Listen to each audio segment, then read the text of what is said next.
Assalamualaikum warahmatullahi wabarakatuh. Halo mahasiswa UT dimanapun Anda berada. Saat ini untuk mata kuliah Laboratorium Pengantar Akuntansi sudah masuk sesi yang pertama. Jadi di sesi satu ini kita akan belajar tentang pengertian transaksi dan jurnal umum.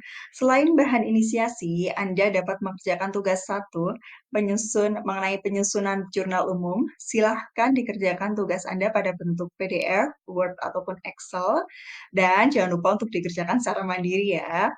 Perlu mengingatkan kembali bahwa materi pembelajaran yang akan saya berikan terdiri dari 8 inisiasi, 8 forum diskusi sebagai tempat untuk saling bertanya mengenai pengerjaan tugas, tugas praktikum pada setiap minggu, dan latihan mandiri pada pertemuan yang ketujuh.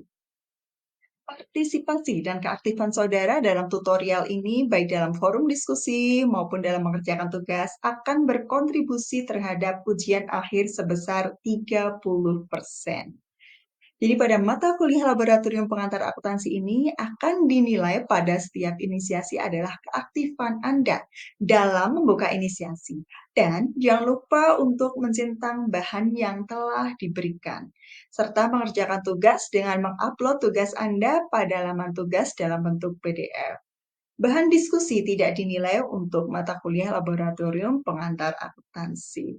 Jangan lupa ya, tetap semangat belajarnya dan sukses terus bagi kita semua. Wassalamualaikum warahmatullahi wabarakatuh.